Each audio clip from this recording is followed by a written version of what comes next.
Olá, meu nome é João Sete Whittaker, eu sou arquiteto urbanista, sou economista, sou professor de urbanismo da Faculdade de Arquitetura e Urbanismo da USP fui secretário de habitação da cidade de São Paulo durante a gestão do prefeito Fernando Haddad.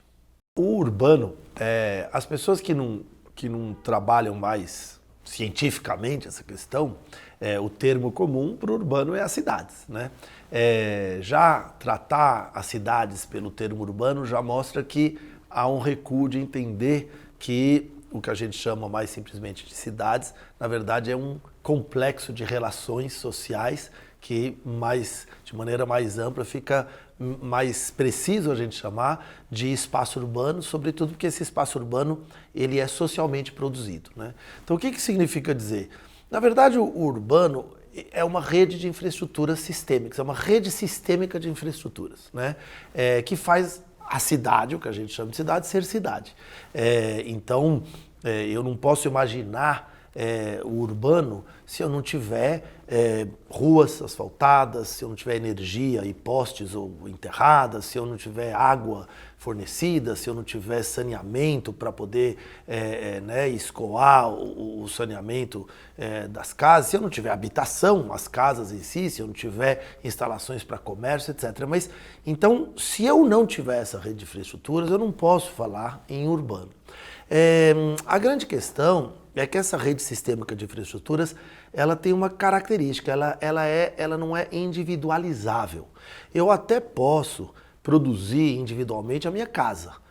Inclusive as pessoas produzem, sejam mais ricas ou mais pobres, elas de um barraco ou uma mansão, de certa forma é uma iniciativa individual. Mas eu não posso, ao mesmo tempo que eu faço minha casa, resolver que eu vou construir um ramalzinho do metrô para me levar até o trabalho, ou então um duto coletor de saneamento. Quer dizer, essa infraestrutura, ela não pode ser produzida individualmente, basicamente por duas razões. A primeira, pelo seu preço. Só o metrô são 100 milhões de dólares o quilômetro, ninguém vai sair fazendo o metrô. E a segunda, porque é justamente sistêmico, ou seja, ela não funciona com uma parte, ela só funciona quando ela tem um todo. Não adianta fazer 100 metros de coleta de esgoto e largar... Aliás, o Estado de São Paulo, o Estado brasileiro, faz isso. Coleta o esgoto e não trata, né? E a cidade de São Paulo tem 99% de coleta, mas tem menos de 40% de tratamento. Então, não é que esse sistema seja assim tão eficiente, mas ele deveria ser sempre sistêmico. Então, eu não posso ter um ônibus que passa num ponto e que não leva para outro, não conecta com outra linha, não conecta com outro modal de transporte. Então, o fato de ser sistêmico e ser extremamente elevado faz com que essa rede sistêmica ela seja o que a gente chama produzida socialmente, ou seja, produzida pelo Estado. Isso significa com o dinheiro da sociedade. Isso significa que o Estado tem um papel fundamental para a gente entender o urbano. Não existe urbano sem Estado. Né? Até tem, por exemplo, na China hoje em dia, tem uns empresários que o Estado outorgou a eles o direito deles serem donos de tudo, até da estação de tratamento de esgoto. Mas sempre por trás tem o Estado ali alimentando e dando dinheiro para isso. Então, o fato de ser o Estado já estabelece uma primeira questão. Quando nós falamos de urbano, nós estamos falando de relações de poder, porque nós estamos falando do Estado. Então, nós estamos falando de relações sociais e relações políticas. Então, esse já é um primeiro dado fundamental para entender a complexidade da questão urbana. O segundo aspecto importante, além da gente entender da importância do Estado, é a relação do Estado com a sociedade e como é que essas relações sociais e políticas se criam. Por quê? Porque o que é peculiar no urbano é que o Estado produz a cidade ao construir fisicamente essa rede sistêmica de infraestruturas, mas ele tem o papel de determinar quem pode ou não pode ter acesso a essa rede de infraestruturas. E aí já fica muito claro uma coisa, que não só o Estado é importante, mas a maneira como ele distribui essas infraestruturas no espaço é fundamental. Porque se ele distribui de maneira heterogênea, eu logicamente vou ter uma cidade dual, uma cidade em que alguns têm mais infraestrutura, outros têm menos infraestrutura. Por isso que nos países desenvolvidos do capitalismo, do Estado do bem-estar social, a regulação do Estado na produção da cidade, ela é gigantesca. Porque, na verdade, tinha, por N razões que a gente pode voltar a discutir, no pós-guerra, a construção de uma sociedade de consumo de massa, para a própria sobrevida do capitalismo, havia a necessidade de generalizar essas infraestruturas. Então, se eu pego uma cidade que nem Londres, que nem Paris, eu vou ter ali uma cobertura de metrô fantástica, que todo mundo consegue mais ou menos se locomover, porque existe uma certa homogeneidade na construção dessa infraestrutura. Se eu começo a fazer uma infraestrutura que é heterogênea, automaticamente eu tenho o Estado promovendo uma diferença na valorização daquilo que, na verdade, se torna uma mercadoria, como qualquer outra. Mas uma mercadoria, qualquer mercadoria, até um liquidificador, tem uma presença forte do Estado. Porque vai cobrar imposto, vai ter imposto para favorecer a linha branca. Então, uma geladeira vai ter uma participação do Estado. Pode ter investimentos do Estado para melhorar a tecnologia das geladeiras e reduzir o consumo daquele país. Pode ter a interferência do Estado na mediação da produção capitalista é permanente. Mas na questão do urbano, ela é ainda mais forte. O que é interessante é que a mercadoria, que eu chamo de localização, que é o lugar onde eu estou naquela rede sistêmica, ela é gerada pela produção do espaço, mas também a sua valorização, porque ela é fruto do trabalho social, também é gerada pelo Estado. Mas ao fazer valorizações diferentes, gera preços diferentes. E, portanto, um lugar que tem muita infraestrutura vai ser adquirido por pessoas que possam pagar. E aí tem uma das grandes perversidades do urbano. O urbano, ele tem a perversidade dentro do capitalismo, que ele é promovido publicamente, produzido publicamente, mas adquirido, apropriado de maneira individual por parte dos mais ricos. O que leva o Estado a ter um papel muito grande que deveria ser, primeiro, promover o máximo possível uma produção homogênea de toda essa infraestrutura e, ao mesmo tempo, promover uma mediação de como é que é apropriada essa infraestrutura. É daí que surgem os instrumentos urbanísticos, ou o que a gente aqui conhece, mais fácil de se entender, o IPTU. Tinha uma época em São Paulo que o IPTU vinha até no verso falando assim, você está pagando e esse dinheiro vai ser destinado a pagar mais saneamento. Não era, mas pelo menos se falava. Por quê? Porque, na verdade, a ideia é, você mora num bairro que tem muita infraestrutura, você tem que retornar ao Estado o investimento público que foi feito para poder dar ao Estado mais condições de redistribuir essa infraestrutura. Uma outra questão que está associada a isso, que as pessoas falam muito, é a tal da função social da propriedade. A função social da propriedade, que foi estabelecida na Constituição de 88 e reaparece com muita ênfase no Estatuto da Cidade de 2021, diz o seguinte: tem que ser cumprida a função social da propriedade. O que significa? Significa não deixar nenhum prédio vazio, nenhuma edificação vazia. Por quê? As pessoas acham que cumprir a função social da propriedade é eu dar a ela uma função social, fazer habitação social naquele prédio. Não é. Cumprir a função social da propriedade é eu só dar um uso econômico. Posso fazer um hotel de 5 estrelas, não tem problema. Mas por quê? Qual é a ideia? A função social da propriedade é eu fazer valer aquele investimento pesado que foi feito para que aquele prédio, aquele terreno tenha coleta de lixo, luz, saneamento, eletricidade, asfalto na porta. Tudo isso custou para a sociedade. E eu não posso desperdiçar isso deixando aquele prédio vazio. Então tem a ver, portanto, com essa história das infraestruturas, do papel do Estado e dessa cobrança de compensações que o Estado faz. Mas aí a gente já consegue perceber uma primeira questão muito importante. É o fato de que o papel e a natureza do Estado, que produz o urbano, que determina a possibilidade de acesso mais ou menos igual e democrático a essas infraestruturas. E em terceiro ponto, media os conflitos para esse acesso, e a gente sabe que no Brasil ele media de uma maneira bastante desbalanceada, porque na verdade, vou dar um exemplo sobre essa mediação.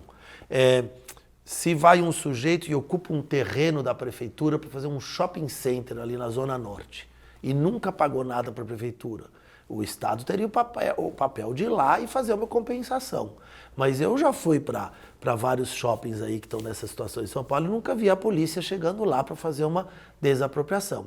Em compensação, um prédio vazio, que é ilegal, ele fica vazio 20 anos e nunca vi a polícia ir lá prender o dono, que está descumprindo a função social da propriedade. Mas quando o movimento de moradia ocupa para dizer está vazio, não cumpre a função social e a gente quer chamar atenção porque falta moradia, aí o Estado entra e manda tirar todo mundo na base da violência. Então a gente vê que o papel do Estado nessa mediação, ele é muito importante e a maneira como o Estado faz isso é muito importante. Então isso nos leva a um primeiro ponto que eu tinha falado, que é muito importante de entender, que o Estado, portanto, ele tem a capacidade ou ele tem, vamos dizer, a possibilidade de ser um ator mais ou menos, vamos dizer assim, parcial, né, ou imparcial nessa dinâmica. Quer dizer, corretamente, a gente imaginaria que o papel do Estado, ao defender, entre aspas, o ente público, a esfera pública, ele deveria ser imparcial nessa dinâmica. Mas a verdade é que em países subdesenvolvidos, em que o papel do Estado é completamente diferente, em que o Estado é construído a partir de uma lógica patriarcal, patrimonialista, escravagista, etc., esse Estado, ele acaba sendo extremamente parcial na maneira como ele produz o urbano. E aí, para terminar esta primeira longa introdução, eu acho que é importante dizer também, nós os urbanistas, a gente é muito cobrado nos debates, porque o pessoal acha que a gente quer tudo levar para nossa...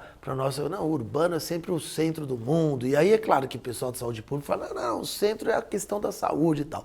Por que nós dizemos isso? Porque, na verdade, o urbano é o habitar. O urbano é o ser na sua vida cotidiana. Claro que pode ser o ser no rural, no campo. Só que hoje em dia a população mundial é majoritariamente urbana. E até mesmo o rural hoje em dia se torna cada vez mais vinculado ao urbano e a gente nem poderia mais falar dessa divisão rural-urbana. Então, o urbano é eu ser alguém na sociedade. E esse eu ser alguém na sociedade passa por tudo que envolve a minha existência. Passa pela minha saúde, passa pela minha renda, pela minha capacidade de sobrevivência, passa pela minha facilidade de ter renda, portanto, de eu ir até o meu trabalho, passa pela possibilidade de educação dos meus filhos, das minhas filhas, passa por todos esses aspectos, no fundo, são urbanos. Então, saúde pública é uma questão urbana? É. Direito é uma questão, direito urbanístico, direito ambiental é uma questão urbana? É. A questão ambiental é urbana? É, porque, na verdade, uma das maiores falácias que existe é a gente falar em urbanismo sustentável, em cidade sustentável, desenvolvimento urbano sustentável. O urbano, pela sua própria natureza, ele é insustentável. Ele é um enorme impacto antrópico sobre a natureza, porque é a nossa transformação para colocar milhões de pessoas morando num só lugar. Então o que a gente faz hoje em dia é que a gente tenta ir rumo a uma minimização para poder dizer nós estamos tentando ser um pouco menos insustentáveis do que nós somos, porque dá para ser menos insustentável, né? Mas enfim, tudo isso para dizer que o urbano, portanto, é uma espécie de uma teia, né? Uma teia espacial, territorial e física, mas que sobretudo é o abrigo de uma teia de relações sociais na qual se dá a vida em sociedade. Bom, vamos então fazer um pouco um retrospecto, usando São Paulo como exemplo. Por que é bom usar São Paulo como exemplo? Porque São Paulo é a maior cidade do país, uma das 10 maiores do mundo, a maior da América Latina e, portanto, ela infelizmente, ela serve de padrão, de modelo para cidades menores, médias no Brasil, que em vez de tentar um outro caminho, reproduzem exatamente a mesma lógica de São Paulo. Mas vamos usar o exemplo de São Paulo para entender um pouquinho o que eu chamo da lógica da urbanização subdesenvolvida. Né? Eu chamo da urbanização patrimonialista, né? E que envolve um pouco todos esses aspectos. As cidades brasileiras, em geral, elas não nascem de uma ação do Estado. Ou seja, elas já nascem subordinadas ao interesse particular e privado. Isso é uma característica muito diferente.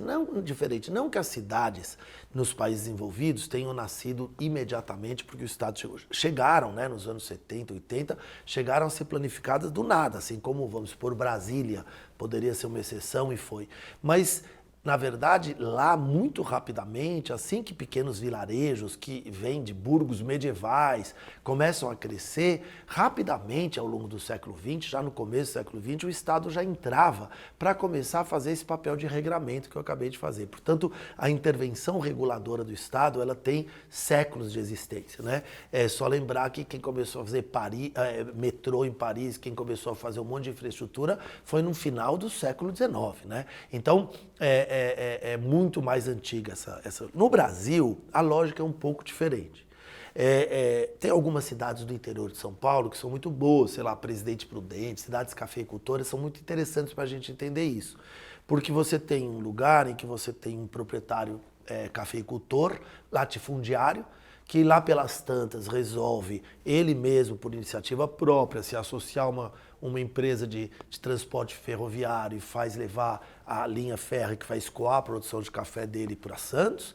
Aí isso, vamos dizer, no século, ao longo de num tempão ao longo do século XIX, começo do século XX, a partir disso ele vai fazer uma estação de trem, onde vai ser escoado. Essa estação de trem e a chegada do trem imediatamente tem a função de alavancar um processo de urbanização, porque atrai gente, atrai deslocamento, as pessoas chegam, começa a ter mais comércio. A gente sabe que o urbano ele está muito vinculado na sua origem ao crescimento do comércio, né? Isso a gente pode depois falar, a questão da transição feudal capitalista e o papel da mercadoria, né, nesse aspecto todo, né? A centralidade ontológica da mercadoria, para usar o Anselm Japp, esses caras todos da crítica do valor, que eu gosto muito. Mas a questão maior é dizer assim, parte de uma atividade que vai se intensificando e a partir daí começa a ter uma demanda por outros equipamentos. E no Brasil, como mostrou a Maria Silva do Carvalho Franco, que é acho que uma teórica muito boa para entender as raízes da formação do Estado brasileiro, dentro dessa escola da sociologia urbana brasileira, da escola patrimonialista, que eu acho muito, muito diversa, e muito interessante, muito rica, ela mostra, olha, nessas pequenas cidades, o Estado já nasce completamente dominado. Ele é fraco, ele nasce não dominado, graças ao setor privado. Porque o fazendeiro, ele vai lá, ele doa um terreno para a prefeitura, às vezes ele mesmo constrói o prédio da prefeitura, da prisão, ele cede o automóvel que a polícia vai usar. Então, na verdade, o Estado vai se compondo a partir dessa decisão individual. E, imediatamente, o surgimento dessa mercadoria da terra vai ser dominada não pelo Estado, mas por esse empresário. Então, à medida que surgem essas mercadorias, esses terrenos vão se valorizando, vão ganhando valor, e o próprio proprietário é ele que determina. Eu vou lotear, eu vou vender aqui, eu vou deixar o pessoal que vai na colheita, mão de obra ali no canto ali, sem fazer nada para eles, e ele já vai constituindo uma cidade que é uma cidade desigual, que é uma cidade com altas diferenças de valorização e onde os investimentos públicos, entre aspas, são muito conectados ao interesse dos investimentos privados. Daí a natureza patrimonialista do urbano no Brasil. Se eu pego qualquer cidade brasileira, ela segue mais ou menos essa lógica que São Paulo seguiu. Num primeiro momento, muito investimento de infraestrutura pública do Estado num pequeno núcleo central onde moram as grandes fortunas. Então aqui São Paulo era ali no centro, Viaduto do Chá, na Líbero Badaró tinha os palacetes, depois fez o Teatro Municipal, etc. e tal. Quando eu faço isso, imediatamente eu popularizo. Porque eu trago infraestrutura, o transporte, o comércio, começa a ter muito mais comércio, o pessoal começa a ir, começa a se popularizar. E as nossas elites, que não são acostumadas a isso e nem tem um Estado para dizer, opa, populariza, mas a gente vai organizar essa coisa, as nossas elites resolvem então se deslocar. E, portanto, elas vão traçando um caminho.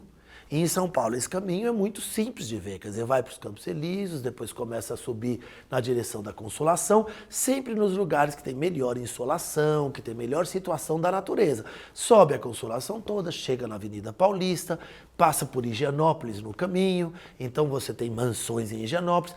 O que eu estou explicando se torna ainda mais claro quando a gente vê o nome de Higienópolis. Se chama Higienópolis porque numa época que era raríssimo você ter investimento em infraestrutura de saneamento, Higienópolis e suas mansões, que era para onde estava ocorrendo o deslocamento das elites, já ganhava sistema de saneamento equivalente ao europeu.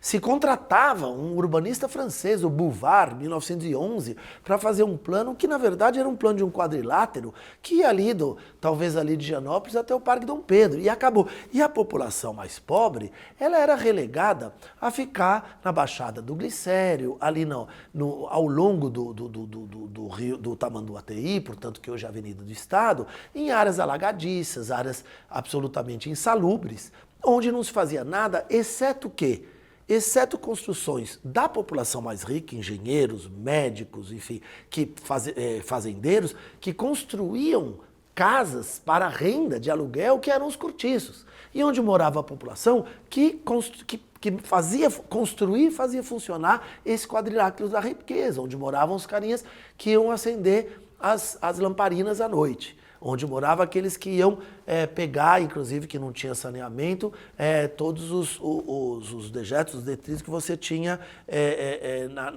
na cidade rica, né? Então você tem uma lógica que já vai se constituindo por uma lógica de segregação e divisão social. No Rio são conhecidos os escravos tigrados, né? Que eram os que carregavam os tonéis com as fezes e urina dos ricos, da nobreza, porque isso já era quando veio, desde que veio a corte para cá, né? E que caía ali a urina ácida nas costas e fazia traços brancos na pele negra, e por isso chamavam os escravos tigrados. No fundo, é a origem do nosso gari, quer dizer, desse desrespeito absoluto e total para essas profissões, são profissões que sustentam o funcionamento da cidade. Então, vai se constituindo já nessa gênese uma cidade extremamente desigual. Quando os mais ricos resolvem que está muito popular, eles escolhem e vão subindo. Vão para a Paulista, depois da Paulista começam a descer toda a Consolação, depois de descer toda a Consolação, eles acabam indo ali para Marginal Pinheiros e depois Jardim das Monções, que é a Avenida Berrini, Morumbi logo depois, atravessa, vai ter uma divisão entre o que é para morar e o que é para trabalhar, mas os ricos vão fazendo isso, e aí, como já dizia o Flávio Vilaça, urbanista muito querido, que faleceu ano passado, aos 92 anos, o Flávio Vilaça, que tem um livro que chama Espaço Interurbano no Brasil, e ele analisou como nas grandes capitais brasileiras você vai tendo um deslocamento. No Rio, é óbvio que ao longo da Orla Sul, né? Então vai indo, começa ali, vai Leme, Flamengo, Leme, Copacabana, depois vai para Ipanema, até que vai chegar lá no fim do mundo, na Barra da Tijuca, né? Então, os ricos vão, e o que acontece? O Estado, aqui no Brasil, vamos lembrar, é o Estado que produz o urbano. O Estado que produz o urbano, ele vem a reboque. Ele não produz urbano, ele não planeja. Ele não fala, opa, vamos então ver como é que a gente vai fazer para equilibrar. Puxa, tem muita gente. Não, ele vai apenas jogando os investimentos públicos a reboque do caminho que fazem as elites. Enquanto isso, a população mais pobre, que no começo era relegada ao Tamanduateí, vai sendo relegada à medida que isso tudo vai se urbanizando, cada vez mais longe em direção à Zona Leste. Até que com o tempo, passar do tempo, a Zona Leste também vai se enriquecendo, ela vai melhorando e os mais pobres vão sendo sempre enviados cada vez mais longe, até que chega uma hora em que gera um conflito ambiental, porque os lugares dos mais pobres acabam sendo os lugares das reservas, por exemplo, de água. A Vejinha já chegou a ter um artigo em que ela falava assim, com esse mundaréu de... Os termos são da Vejinha, hein? Com esse mundaréu de gente irresponsável morando nos nossos mananciais, a água que bebemos se torna imprópria. Quer dizer, isso mostra muito bem essa lógica perversa da urbanização brasileira, em que eu empurro os mais pobres para longe e depois ainda culpo eles pelo fato de que, infelizmente, eu não tenho água própria para beber da torneira, porque eles estão lá poluindo a captação dessa água. Quer dizer, são aberrações da urbanização brasileira. O que acontece é que, nos anos 60, nós temos a chamada segunda fase da industrialização.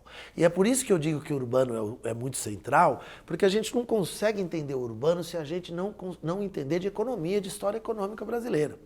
A segunda industrialização, que os sociólogos, economistas, políticos brasileiros chamaram de industrialização com baixos salários, porque era a nossa inserção a partir do plano de metas no sistema internacional, graças ao fornecimento, além de matéria-prima que a gente já fornecia, de mão de obra barata. Se nós éramos a China antes da hora, né? Nós, o sul global, não só o Brasil, mas fornecendo mão de obra barata para a industrialização, para a consolidação do estado do bem-estar social e da industrialização avançada.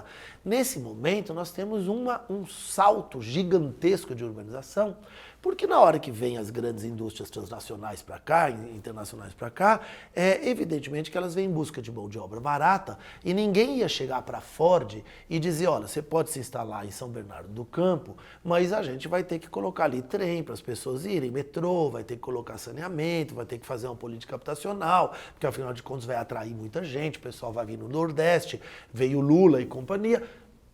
Se fizesse isso, a Ford ia dizer assim, obrigado, eu vou lá para o Bangladesh, porque com isso que vocês estão fazendo, o meu principal interesse de vir aqui, que era mão de obra barata, não resultaria em nada. O que levou o Chico de Oliveira, outro grande sociólogo que nós perdemos, a dizer o expediente da favela e da autoconstrução nunca foi nada além de um meio mais eficaz de manter o baixo custo da reprodução da nossa força de trabalho. Portanto, nesta lógica, não é que o Estado ele é produtor do espaço e que o Estado é ausente, um erro que as pessoas fazem.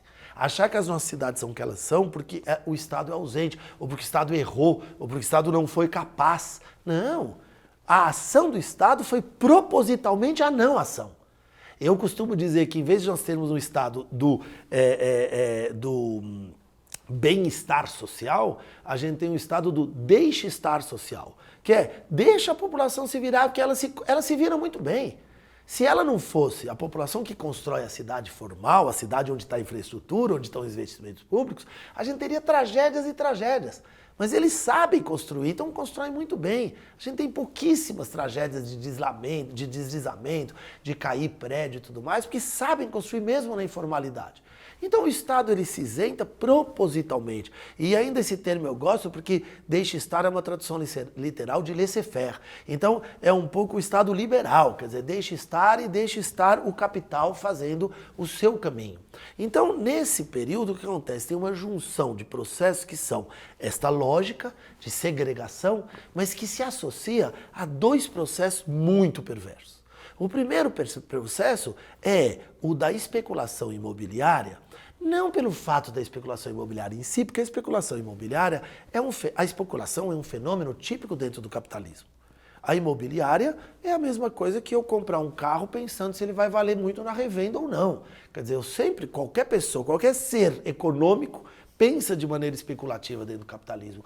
O mercado imobiliário faz a mesma coisa. O detalhe é que o mercado imobiliário sabe, inclusive nós tivemos até aquela nossa ministra que foi presa porque passou informações para a Bolsa de Futuros, informações privilegiadas. Então, para quem especula, eu tenho informação privilegiada da ação do Estado, é crime.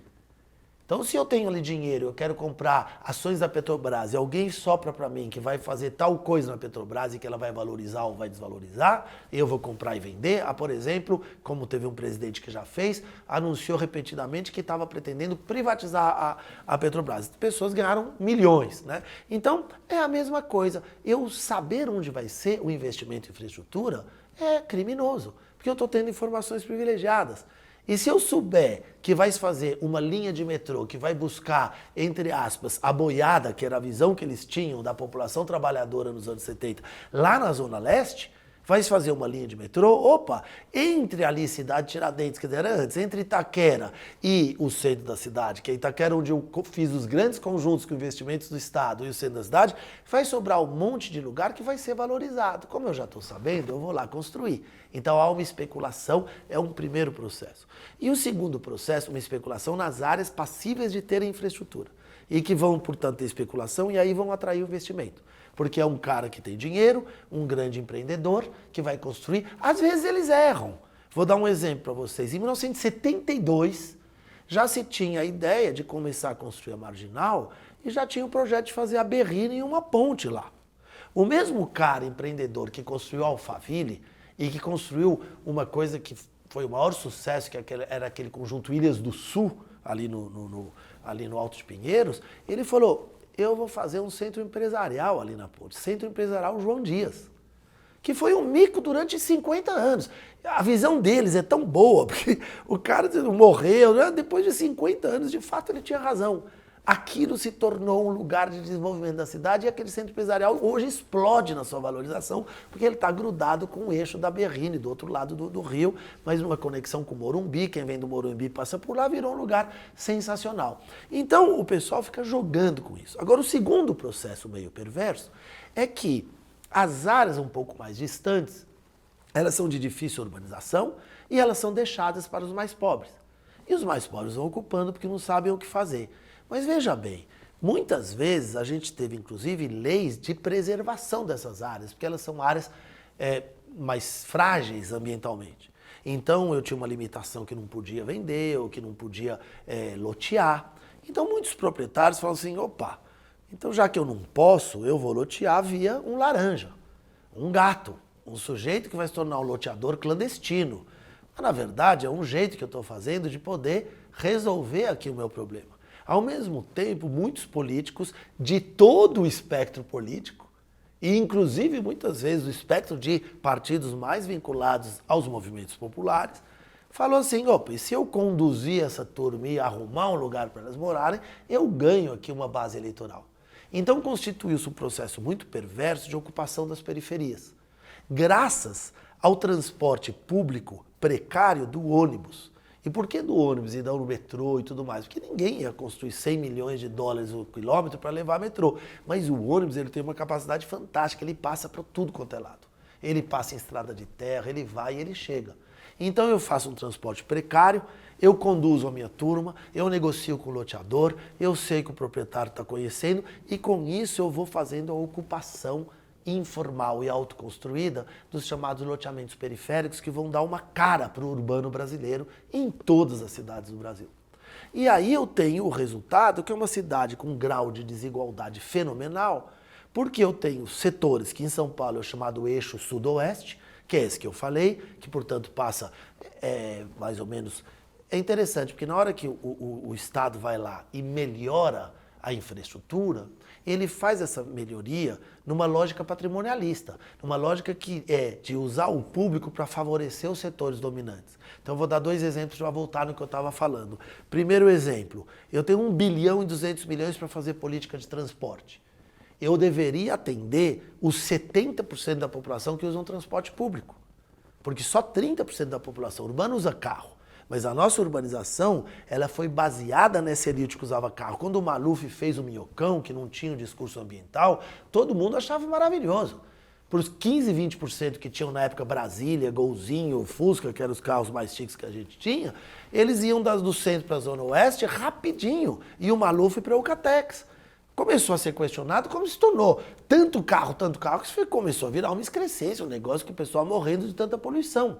Mas era uma lógica. Então, quando eu tenho 1 bilhão e 200 milhões para fazer uma política de transporte, eu deveria fazer com esse dinheiro 10 quilômetros de metrô para uma cidade que é uma das maiores do mundo e só tinha 50 quilômetros. Eu ia fazer um sexto, de repente, paf, né? Fazer ali e construir. Não, se decide usar esse 1 bilhão e 200 milhões para fazer uma via a mais na Marginal Tietê, que em 3 meses ficou congestionada.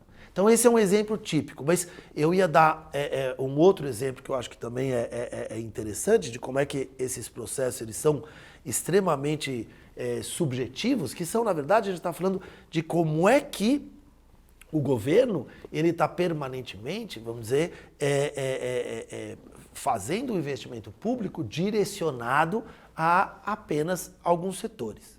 O segundo exemplo que eu estava fazendo para voltar àquela questão da infraestrutura, da cidade desigual, é que na hora, portanto, que o Estado vai fazer, faz isso. Em vez de fazer metrô, faz uma via na Marginal. Na hora que vai fazer uma nova linha de metrô, faz que linha de metrô? Sai da Vila Sônia, passa por Pinheiros, depois pelos Jardins, depois pela Paulista, depois desce a Consolação e chega no centro. É exatamente o eixo dos movimentos do Oeste.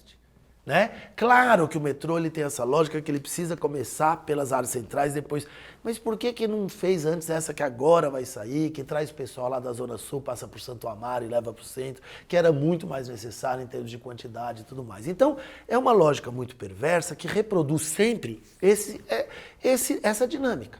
Então nós temos uma cidade que é extremamente desigual, que tem muita infraestrutura no setor sudoeste, que tem uma ação absolutamente, vamos dizer, voraz do mercado imobiliário, que ganha muito dinheiro em torno dessas infraestruturas e da valorização desses terrenos, e uma cidade que até mesmo na Zona Leste, é muito mais pacata em relação à atividade do mercado imobiliário.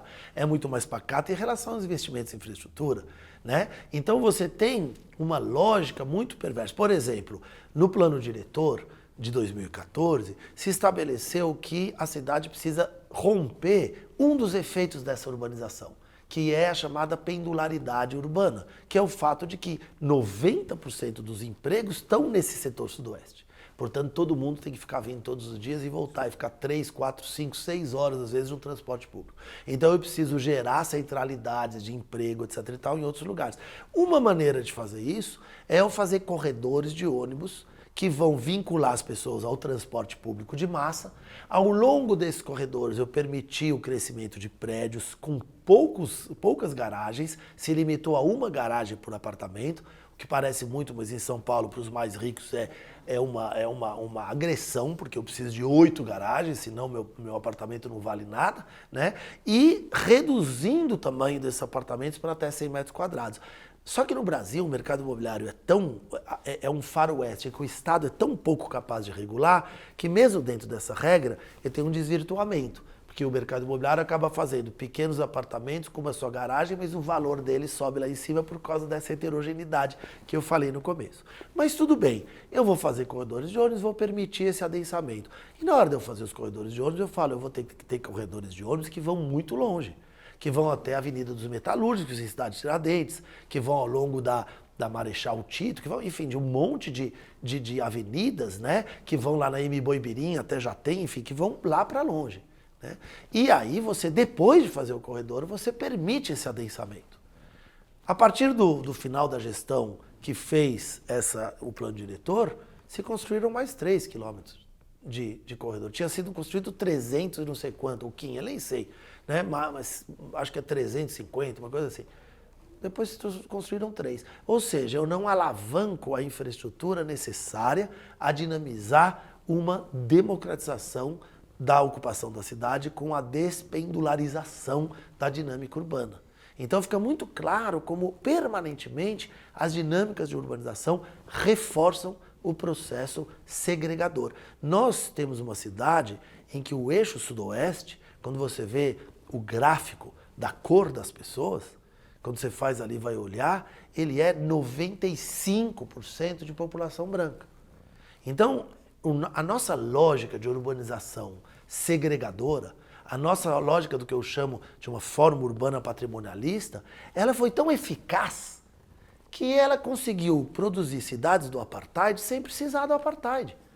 Porque lá na África do Sul eles fizeram também, mas eles precisaram fazer, dizer claramente, aqui pode branco, aqui não pode preto, aqui não sei o que. Eles falaram, sofreram por isso, o mundo inteiro condenou, teve boicote, não sei o que mais. Aqui no Brasil não precisamos sofrer nada. A nossa dinâmica social, a nossa sociabilidade, ela produz o apartheid se utilizando justamente das nossas dinâmicas de produção do espaço urbano.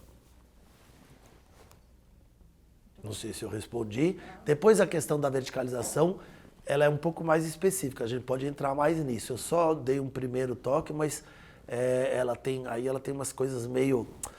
Ela fica meio técnica e fica meio, vamos dizer assim, precisa entender melhor o plano diretor, entender melhor o desvirtuamento do mercado, mas entender melhor também a reclamação da nossa classe, porque a gente está muito assustado com o crescimento, mas eu tenho uma aluna que acabou de fazer um trabalho de graduação mostrando isso. De fato, houve um deslocamento, por exemplo, do miolo da Pompeia e do miolo da Vila Madalena, que estavam sendo destruídos por prédios altíssimos, para esses prédios ao longo do lado do metrô. Então, quem mora do lado do metrô, sobretudo Pinheiros, que tem 3 estações no eixo, então que vem Faria Lima, Pinheiros e Oscar Freire, uma atrás da outra, então os raios de 600 metros se juntam, e aí teve um erro, eu acho, no plano diretor de permitir coeficiente 6, que é muito alto, aí você olha lá, você fica assustado, mas por outro lado, ninguém está percebendo que eles têm regramentos novos, fachada ativa. Então, na Rebouças, por exemplo, está aparecendo um monte de prédios que são bem interessantes, na Pinheiros ali, porque o térreo deles é aberto, porque eles têm comércio, coisa que antes tinha grade, né? Na Vila Madalena, a grade ficava no meio. Agora, daí a defender, assim, de qualquer jeito o mercado imobiliário faz, né? Então, é o mínimo de você controlar. mas é muito delicado. E aí tem também uma reclamação muito forte de quem já vive no privilégio, de reclamar do privilégio dos novos, né? Então eu, por exemplo, Parque Augusta. Parque Augusta, eu defendia que naquele parque, se fizesse o parque, tudo bem, mas que se usasse uma franjazinha que não tinha árvore, na Augusta, para fazer, e a negociação que eu queria que fizesse com a Cirela era essa, né? Eu era até secretário na época. Que se fizesse ali na franjinha da Augusta, 2 prédios gigantescos, porque lá é Augusta, tem o Hotel Cadora, é tudo altíssimo. Se fizesse 2 prédios gigantescos, com pilotis de 3 andares no térreo, ou seja, que eles virassem um portal de entrada para a parte do parque, e em cima eles fossem Minha Casa Minha Vida faixa 2 e 3, ou seja, Minha Casa Minha Vida mais elevado, mas ainda assim que você realmente democratizasse um pouco aquele acesso àquela região e tal. Eu fui praticamente pendurado pelos pés pelo pessoal do Defensores do Parque Augusta. Não pode nenhuma árvore a menos. Eu falei, mas não tem árvore, não estou tirando árvore nenhuma árvore a menos, naquela faixa não tem. Porque você que é vendido ao mercado tal, não sei o que mais. Resultado, se deu o terreno por 120 milhões, uma aberração, para ganhar uma faixazinha que até hoje não tem árvore, que nem os fez, que nem dava para fazer, já está urbanizado de outra forma. E na verdade, eu tinha muita discussão, tinha uma senhora que me xingava, ela falou assim, eu moro num prédio há 40 anos lá, eu tô vendo os outros surgirem, é inaceitável. E eu falava assim, mas minha senhora, quando a senhora foi no seu prédio, podia. Agora não pode mais. Aquela região tem infraestrutura, tem metrô, tem corredor de ônibus, tem tudo. Se a cidade tem que crescer em algum lugar, é ali. Agora vamos preservar aquelas árvores e vamos pôr prédio, né? Então aí tem uma discussão que mexe com uma certa elite, né? Que quer, por exemplo, fazer o Parque Minhocão. O Parque Minhocão, legal, mas não é você que tem comércio ali embaixo, que não chega sol há 30 anos, aquelas casinhas, tudo. Quer dizer, tem que tirar o Minhocão. Pode até deixar um canto ali como memória, uma praça elevada, mas deixar o Minhocão fazer um parque, porque eu gosto, faz embaixo, faz um parque linear no térreo e corre lá, tá ótimo, anda de bicicleta. Então, a questão urbana, portanto, ela se relaciona, que nem eu falei no começo, com todas as outras, vamos dizer, formas de organização sociais. Porque todas essas formas de organização social, elas têm uma característica. Talvez menos hoje na era da internet, vamos dizer assim, mas elas têm uma característica, elas se dão no território. Elas estão relacionadas ao território. Então, toda e qualquer política setorial tem uma vertente que é relacionada ao território. Então, significa dizer o quê? Quando eu falo em educação, eu tenho todo o aspecto didático-pedagógico, todo o aspecto educacional, de quais são os currículos, como é quem vai ensinar o quê, se vai passar direto, se não vai ser. Tudo isso é uma discussão, vamos dizer, pedagógica, importante, que constitui, vamos dizer, a alma da questão. Tudo bem, mas não adianta eu discutir tudo isso se eu não falar, mas eu vou pôr em prática para quem? Onde? E aí quando eu falo para quem e onde, eu já estou falando em infraestrutura sistêmica. Porque eu já estou falando no Estado, que é o único que vai ter, porque aí entra uma outra questão que acho que é importantíssima para vocês que discutem a questão das políticas públicas, é que a política pública ela é investimento, ela não é gasto. Né? Então o pessoal fala, o ônibus é deficitário. Não, o ônibus nunca é deficitário, é apenas quanto eu invisto para tornar a mobilidade na cidade, que a infraestrutura rainha, a principal infraestrutura, depois do saneamento, que é de saúde, luz, essas básicas que permitem realmente que você não viva no escuro e tenha salubridade, é o transporte, é a mobilidade. Ela é mais importante que qualquer outra coisa, porque com mobilidade eu quebro as distâncias. Quem mora em Pinheiros, antes estava longe do centro, por causa do metrô, chega no centro em 1 minuto e meio, 2 minutos. 7 minutos, sai de Pinheiros, está lá na Sé. Né? Então, você tem um processo em que essas infraestruturas, elas são colocadas e determinam, portanto, a qualidade do atendimento mais ou menos homogêneo no território. Só que, quando o território é muito distante, isso só é feito pelo Estado, porque nenhum setor privado vai querer investir um dinheirão para poder fazer uma escola em que ninguém pode pagar uma mensalidade. Ou para poder fazer um posto de saúde num lugar em que é perigoso eu chegar porque o crime organizado está dominando o território. Ou porque eu levo 4 horas e o médico brasileiro, ele só... Nem quando são os cubanos ele gosta que vá lá. Ele prefere que fique sem ninguém. Né? Nem se fala, mas eu tenho gente que topa ir lá. Não, eu quero ser ninguém. Porque um dia, quem sabe, vai melhorar lá. É uma especulação, né? A mesma coisa que a especulação do mercado imobiliário. É assim, aqui o meu terreno de atuação, médico, típico médico médio brasileiro ali, fala assim, aquilo lá não mexe naquilo. Porque de repente um dia aquilo lá valoriza, só fica mais fácil e tal, até tem ali mercado pra gente. Não, mas a pessoa ela tá lá desesperada, não tem mérito. Não tem problema. Então, você tem imediatamente, ao falar da política setorial, você vai ter essa discussão. Como e para quem? Quando eu falo isso, o para quem e o lugar, ele vai imediatamente colocar a necessidade de ser política pública. Porque não adianta eu falar, tenho uma ideia, vou colocar um Santa Cruz lá no Jardim Damasceno. Não vai dar certo. Né? Então, o setor privado não vai conseguir fazer essa cobertura. Então, a gente está falando de política pública. E ao falar de política pública, então, ela tem essa vertente territorial. Como é que eu distribuo? Porque, na verdade, para a vida, para a sociabilidade, para a pessoa ser alguém, ela precisa, quando ela vai para o trabalho e para a criança crescer e se desenvolver, a pessoa precisa deixar o filho numa escola. Portanto, existe algo espacial territorial. Eu preciso me deslocar. E aí entram questões das mais... que a gente, às vezes, não pensa por causa da lógica da formação da nossa sociedade, que é patrimonialista e é também patriarcal, portanto é machista. Vou dar um exemplo.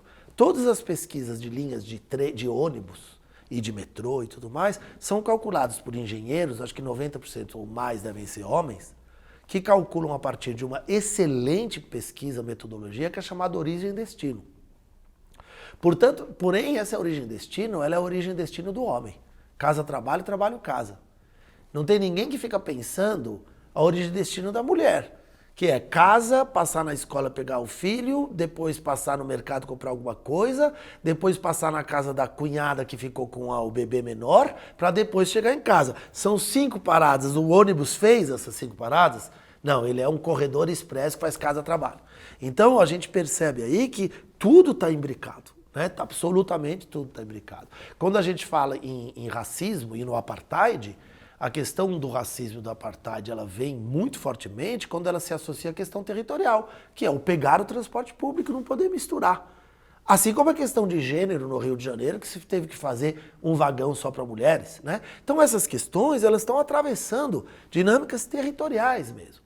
E ao atravessar dinâmicas territoriais, eu preciso, portanto, fazer essa discussão sobre cidade.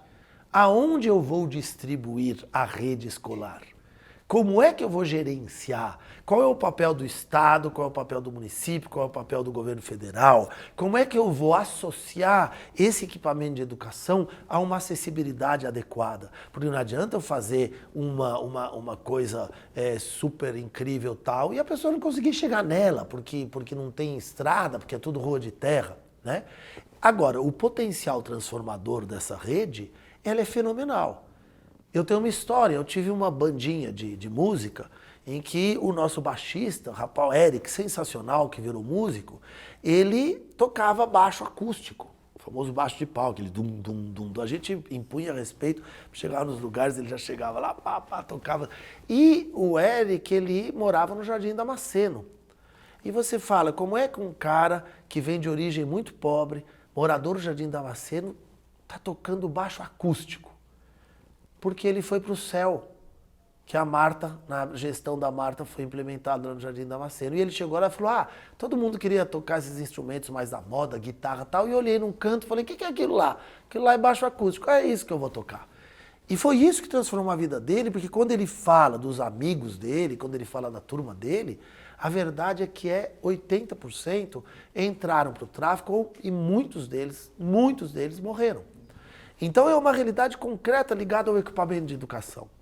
Inclusive nós acabamos de escrever um texto com a Hermínia Maricato e Ion de Almeida, que é um médico lá de Natal, em que a gente propõe a retomada desses equipamentos integrados, né, de saúde, de educação e esporte, com também um posto de saúde, que eram os CELS, que eram os CIEPs, que eram os CIACs, teve um monte que permitem uma educação integral, que permitem porque eles são elementos reconstituidores do tecido social. Então tem um papel urbano enorme. A mesma coisa com saúde. A mesma coisa com saúde. Por exemplo, quando eu era secretário de habitação, tinha uma discussão muito grande, teve uma reivindicação muito forte de um pessoal porque queria fazer que eu tirasse 10 apartamentos de um conjunto habitacional para fazer uma extensão de um posto de saúde já bastante eficaz e um dos melhores de São Paulo, ali na Berrini. E eles queriam, e eu falava, mas eu não vou tirar 10 apartamentos para fazer, porque já tem esse aí incrível. Aí eu negociei, sentei com eles e tudo mais, e falei, mas o que vocês precisam? Não, a gente precisa de mais consultório de atendimento com várias especialidades. Falei, mas então se naquele que já existe, eu arrumar um espaço com o pessoal da Secretaria de Saúde para colocar 4 salas e mais uma para exames simples e que possam se revezar em 3 turnos, dá 4 vezes 3, 12 especialidades, resolve? Não, resolve. Falei, então vamos fazer isso, porque eu não vou deixar de fazer 10 apartamentos, 10 casas para poder fazer algo que se resolve assim. Então nós fizemos, propusemos e tudo mais. Lá pelas tantas, o pessoal falou, não, mas é que a gente precisa de mais. Falei, mas mais o quê? Mais um aparelho, tal coisa, tal. Eu falei, bom, então eu vou ligar para o Alexandre Padilha, porque eu não entendo nada, que era secretário de saúde. Falei, Alexandre, o que eu faço? Ele falou, não, mas é o seguinte, aí existe uma lógica. E o Alexandre me deu uma aula de urbanismo. Uma aula de urbanismo e saúde. Porque ele começou a me explicar como é que era a lógica dos atendimentos que começam no atendimento de saúde à família, que é capilarizado no território, no espaço. Como a partir dali você faz um primeiro posto em que tem um primeiro atendimento para exames mais simples. Como a partir dali você tem uma segunda, e essa segunda ela já passa a ser um pouco mais regionalizada. Ela pega 2, 3 bairros, às vezes já é um hospitalzinho, às vezes é um centro de saúde mais completo, mas começa a ter equipamentos mais caros que o Estado não tem condições de poder reproduzir por 5, mas concentra lá, e depois sobe para um maior, que é um hospital, que aí vai cobrir uma região inteira. Portanto, existe uma lógica completamente urbana na lógica de eu construir esse atendimento de saúde. E assim vai para todos os setores. Né? Assim vai para todos os setores. Trabalho é uma questão que está muito mais vinculada à infraestrutura de deslocamento na cidade. Porque o ideal no trabalho é aquilo que nós, que somos das classes mais altas, ou aquilo que um suíço em Zurique consegue fazer. Que é aquela frase simples, né? Ah, é muito melhor morar perto do trabalho. Claro, se eu tiver dinheiro para poder morar perto do meu trabalho, eu tenho trabalho que inclusive tem estabilidade, porque está vinculado à estabilidade do trabalho. Então a gente já tem uma relação em relação à renda. Se eu tenho uma estabilidade que me permite saber que eu vou ficar os próximos 20 anos trabalhando naquele lugar e eu ganho bem, eu consigo comprar um apartamento, uma casa perto do meu trabalho e a minha vida está resolvida, eu posso até estar em São Paulo. Eu, por exemplo, eu aqui não moro tão perto da USP, mas minha mulher mora perto da PUC, por exemplo, onde ela trabalha. E aí é o seguinte, está resolvido.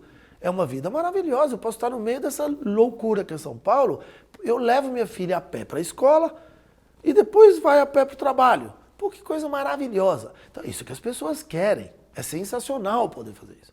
Só que, se eu tenho uma imprevisibilidade e inconstância no trabalho, eu já não posso dizer que o que eu vou ter aqui vai ser perto do meu trabalho amanhã. Eu posso até ter a sorte de ter conseguido um apartamento tal, do Minha Casa Minha Vida, ou ter comprado um terreninho, ou ter alugado uma coisa perto do meu trabalho. Mas o trabalho no Brasil, 50% da população ativa brasileira trabalha na informalidade sem carteira assinada.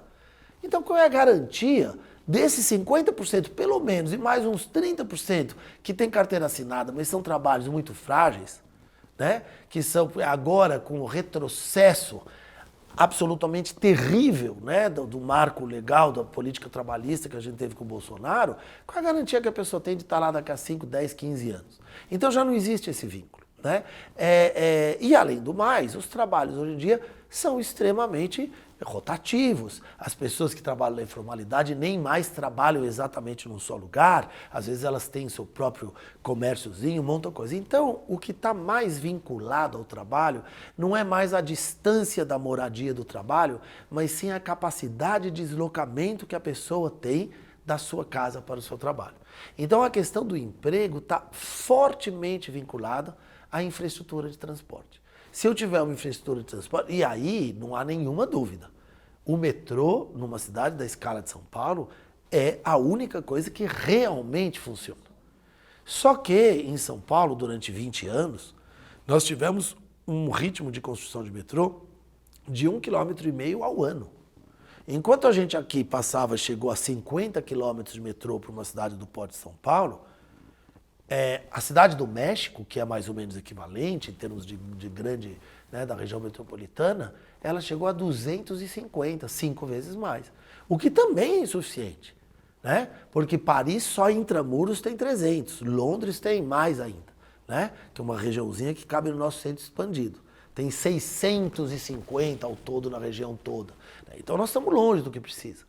Mas o metrô tem uma capacidade de transporte de até 80 mil passageiros hora por sentido. Então ele tem o volume que é necessário, muito mais do que um corredor de ônibus. Como não se tem dinheiro para fazer metrô, e o metrô demora muito, começa a se fazer corredor de ônibus, o que está bom, é uma remediação, mas tem muito mais impacto urbano. Mas tudo isso está vinculado a eu poder oferecer à pessoa uma capacidade dela se deslocar. Então, falar em política de emprego significa ter na equipe alguém que saiba falar em transporte, transporte público, transportes alternativos, transporte ativo, ciclofaixa, sistema cicloviário e assim por diante. Essa é uma discussão que tá do território que está vinculada à questão do trabalho.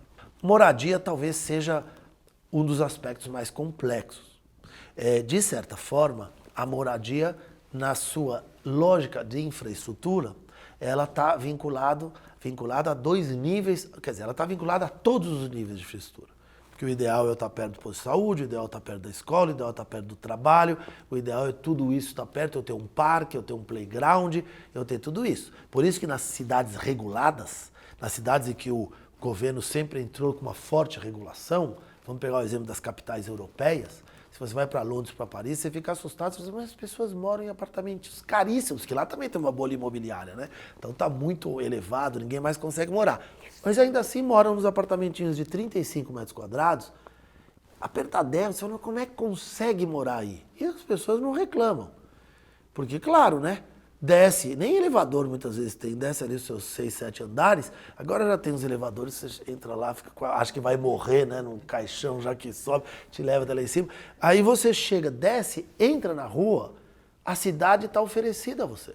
Você tem 3 pontos de metrô e de ônibus a menos de 100 metros de distância, você tem comércio, você tem supermercado, você tem restaurante, você tem playground, você tem parque, você tem ginásio para fazer esporte, você tem biblioteca, você tem escola, tá tudo ali. Então a casa, a função eu não preciso ficar fazendo condomínio com campinho de futebol, condomínio com cabeleireiro, porque tá tudo oferecido publicamente no uso do urbano. Né? Então, o morar, ele tem essa primeira característica. Como eu disse, ele se relaciona a tudo. Né? Mas, além disso, ele tem 2 infraestruturas que são muito relacionadas. Primeiro, obviamente, a infraestrutura básica. Então, a moradia tem um vínculo com as políticas de infraestrutura de saneamento, eletricidade e água. Fundamental. Quando o Dom Helder Câmara, no Rio de Janeiro, começou a trabalhar com as favelas do Rio de Janeiro, uma das maiores coisas que ele fez, quando a Igreja Católica naquela época tinha um grau de comprometimento social enorme, foi que ele canalizou a água que vinha do morro e ele fez as canalizações. Ele e os padres, com um mutirão ali, fizeram as canalizações em algumas favelas do Rio de Janeiro, levando água para todo mundo. Então isso parece que a gente está falando na Idade Média. Eu estou falando em água e esgoto. Né? E eu tenho cidades que nem Guarulhos, que tem 80% sem cobertura de tratamento de esgoto. Nós estamos falando na 12ª, 13ª economia do mundo, que na época do Lula chegou a ser a 6ª, se eu não me engano. Né? Então, é isso, um país que chegou a ser a 6ª, há 10 anos atrás, a 6ª economia do mundo, tem cidades que têm 80%, 90% sem tratamento e algumas até sem saneamento, sem sequer a coleta. Você vai ali para o Parque do Ibirapuera, você tem mansões que ocuparam aquela região, que até hoje jogam prédios inteiros que jogam esgoto no Lago do Ibirapuera. Isso é uma loucura total, é uma ausência do Estado de uma maneira... Então, a moradia está vinculada a essa infraestrutura, mas ela também, que nem o trabalho, está fundamentalmente ligada à infraestrutura de mobilidade. Para poder permitir que as pessoas, já que é muito difícil numa cidade de 12 milhões de habitantes, 22 na região metropolitana, eu poder fazer com que todo mundo more perto do seu trabalho, eu tenho que oferecer às pessoas a capacidade de se deslocarem para o seu trabalho. Isso é uma burrice tão grande que mesmo que eu fosse a pessoa mais insensível do mundo e não ligasse para o problema humano associado a isso, ainda assim, economicamente falando, eu estou falando de uma economia que desperdiça meio período de trabalho da sua força ativa, de mão de obra ativa, perdida num ônibus apertado. Isso aqui é um grau de anti-economia, né, de deseconomia fenomenal. Então esse é o segundo elemento. Agora, a moradia tem uma outra questão, que além dela estar vinculada a essas lógicas de infraestrutura, eu preciso ter moradia. E no Brasil não se oferece moradia. Então eu tenho, de fato, uma demanda por moradia que, sinceramente, precisaria de, no mínimo, 50 anos com governos comprometidos, colocando isso como prioridade, para eu começar a ter uma oferta de moradia que sensibilizasse, né, que fizesse alguma mudança sensível. Para eu começar a ter. Só que, na verdade, você pega uma cidade que nem São Paulo e o orçamento destinado à produção de moradia, que é muito variada e que tem que ser muito variada, é de menos de 1% do orçamento.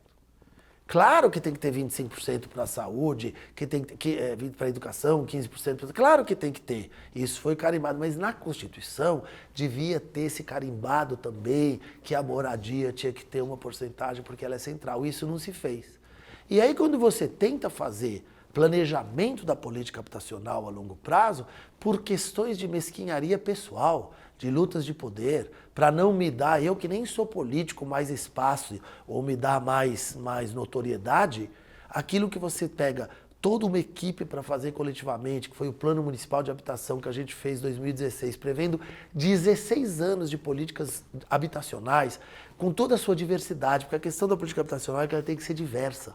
Eu não posso só fazer Singapura, só fazer Minha Casa Minha Vida. Eu tenho que fazer urbanização de favela. Urbanização de favela consolidada é diferente de urbanização de favela precária, que tem risco. Eu tenho que fazer produção de habitação nova, mas eu tenho que fazer também melhoria dos bairros precários, que é o que o pessoal chama de assistência técnica para habitação social. Eu tenho que ter essa espécie de menu muito diversificado.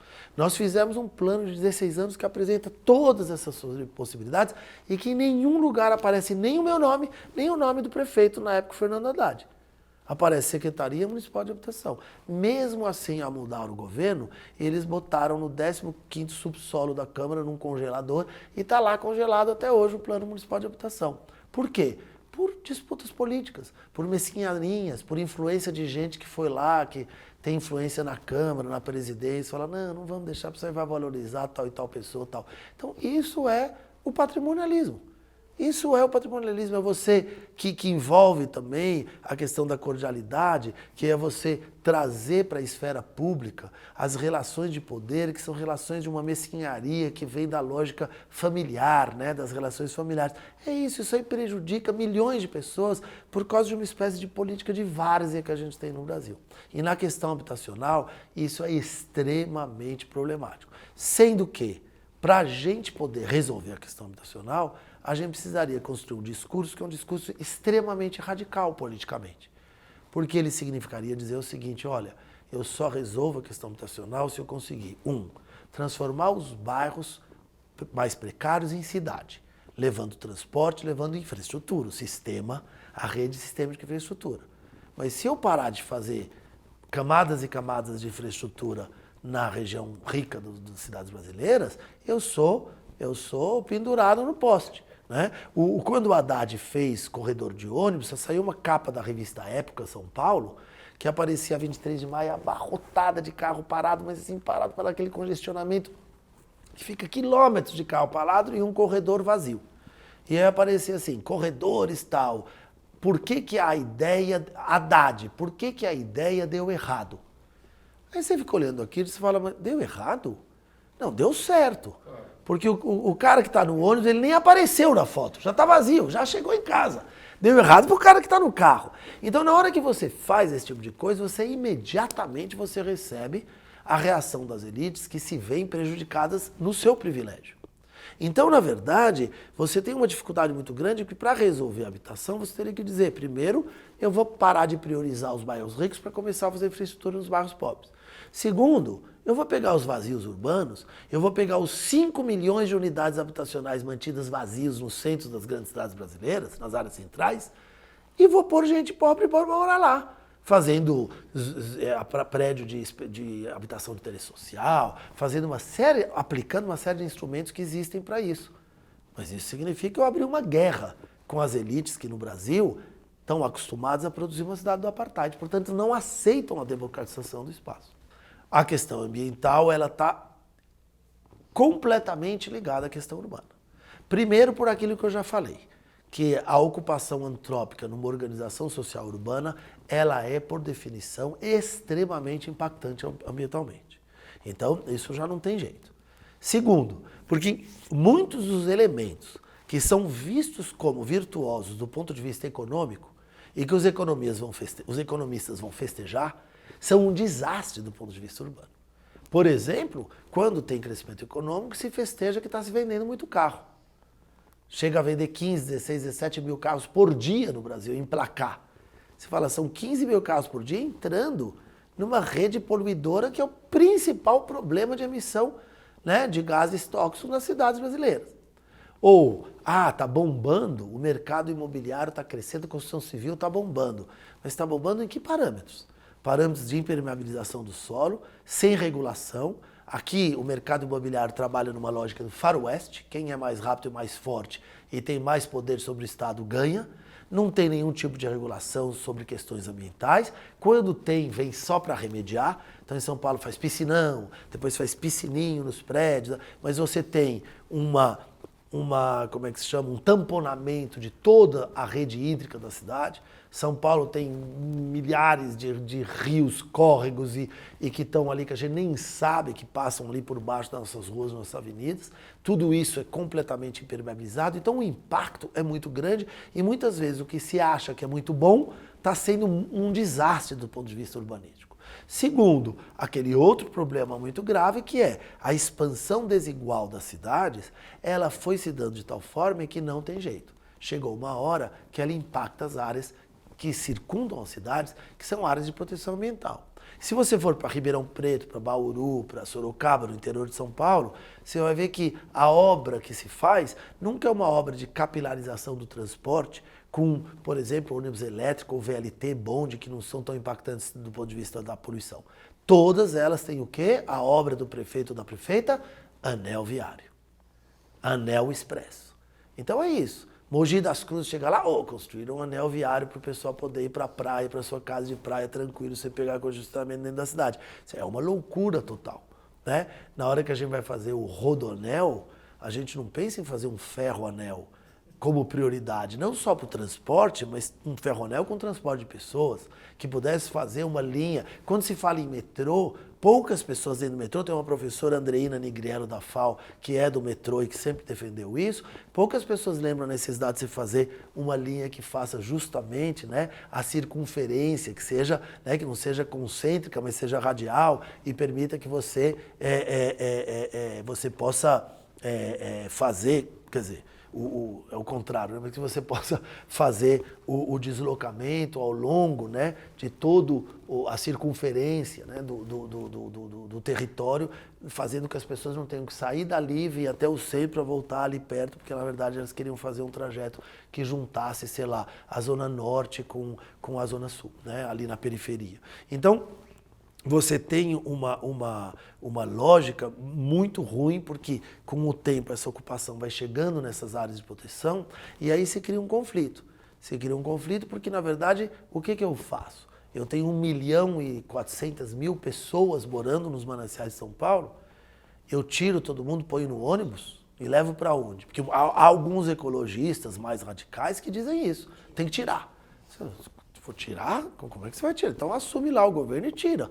Né? Porque essas lógicas são lógicas. Você tem uma capa da Veja muito famosa, que eu uso muito, que mostra assim, a cidade está, aí tem um centrozinho ali colorido com o Copan, com o prédio, o edifício Itália e umas casas dos jardins com árvores, tudo coloridinho, e uma massa cinzenta de favela contornando. E aí fala, o título é O Cerco da Periferia. E aí o subtítulo é A cidade de classe média está sendo pressionada, uma coisa assim, por um cinturão de pobreza e criminalidade, né, que cresce 6 vezes mais do que os bairros de classe média, que além do mais, cresce mais, é terrível, né? Então, aí é o seguinte, qual é a lógica? Quando você pensa nisso, quando você pensa na lógica que eu acabei de falar antes, de que está ocupando 1.200.000, eu tenho que tirar. A lógica, assim, a mais simples, a mais radical de todas é a seguinte, manda matar. Se eu matar metade dessa população, eu volto a ter um reequilíbrio ambiental. Seria uma solução simples, né? E aí a gente acha que eu estou sendo irônico, eu estou fazendo uma ironia, mas nós temos no Brasil 23 mil jovens negros de periferia que morrem assassinados por ano. Então a verdade é que a gente manda matar. É uma aberração, é um escândalo que deveria estar colocando o Brasil no lugar dos maiores párias do mundo. E não é, é a nossa lógica.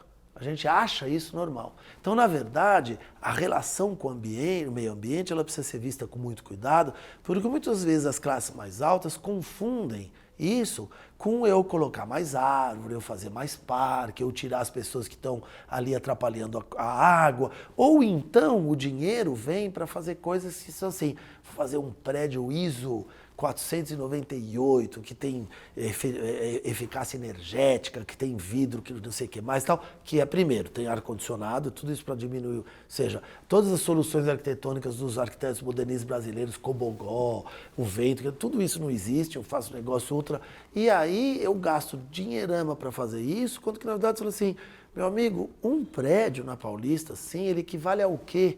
Em relação a quantas milhares, a 1.200.000 famílias, pessoas que estão morando nos mananciais.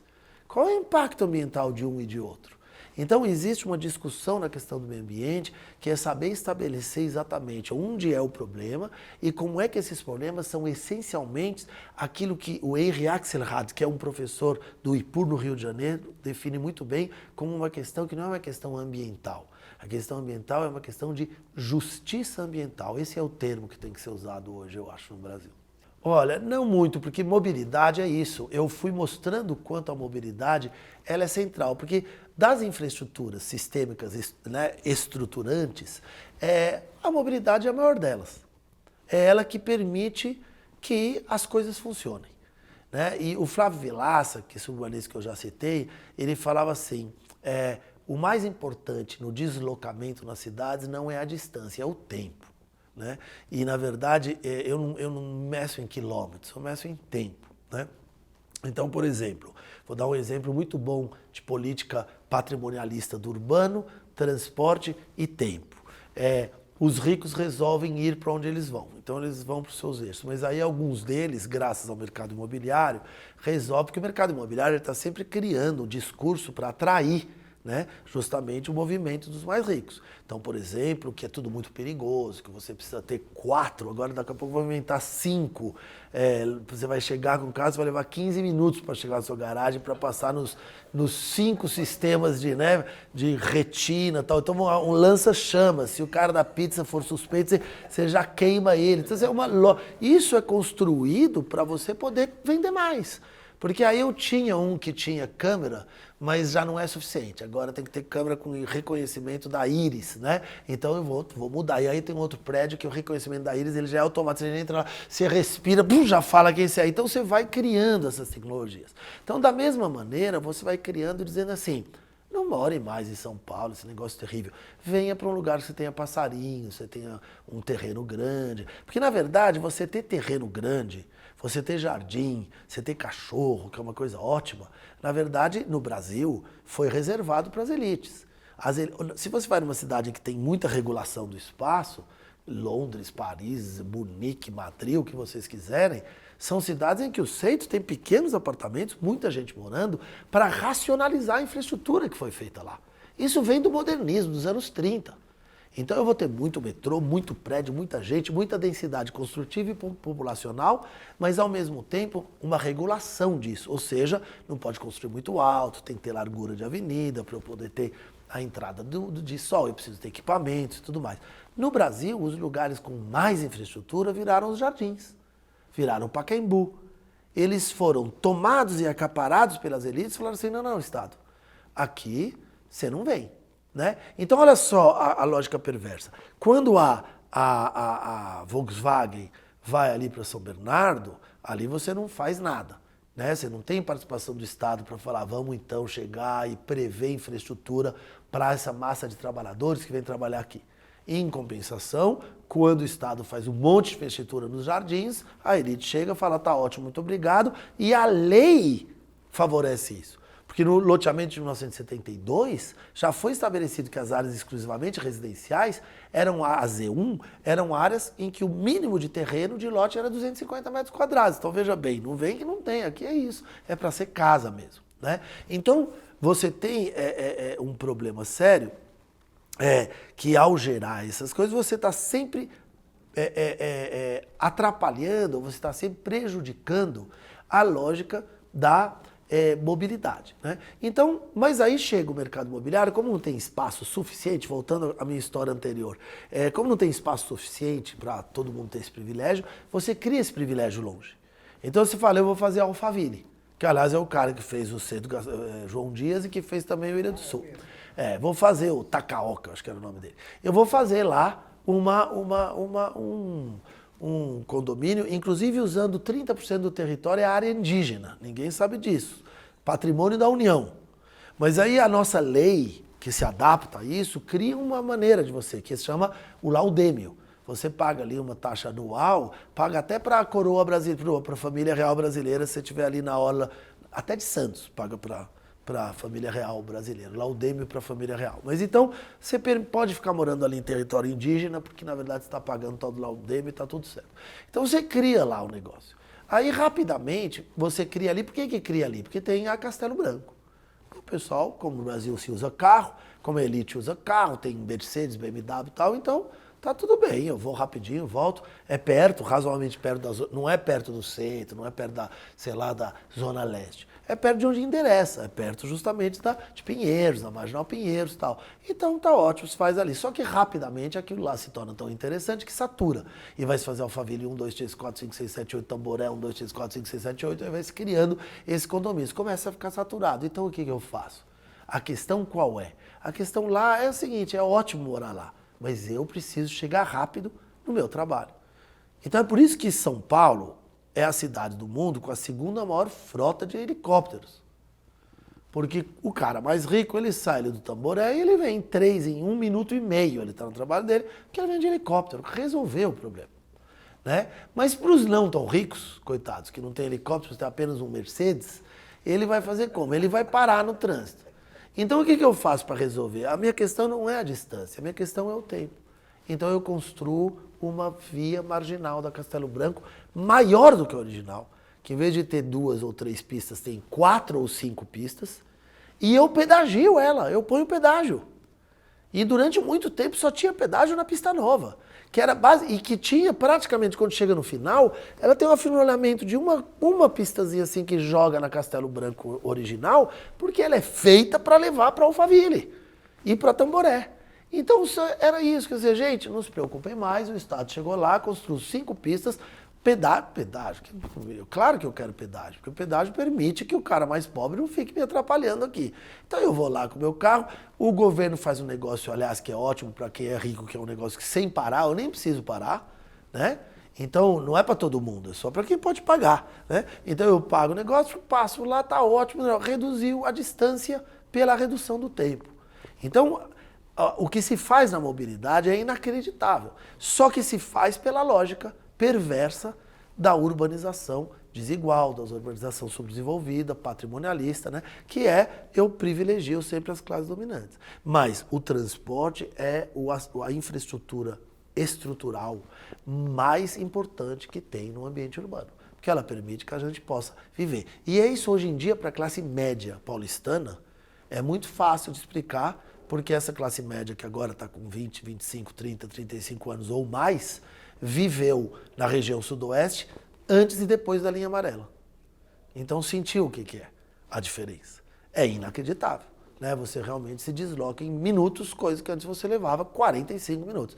E hoje você faz em 5, 7, 10 minutos, você chega, você atravessa a cidade. Então isso permite entender exatamente qual é a importância fundamental. A questão toda é que está lindo nesse eixo da linha amarela, mas ali quem mora em Cidade Tiradentes, apesar do corredor de ônibus ter chegado lá, apesar dele estar, inclusive, super melhorado, ter ônibus com ar-condicionado e tudo mais, ainda assim, para esse tipo de distância, eu preciso de metrô, eu preciso de trem, porque é uma necessidade de velocidade, de capacidade de carga, que nem mesmo o transporte sobre pneus de BRTs permite dar.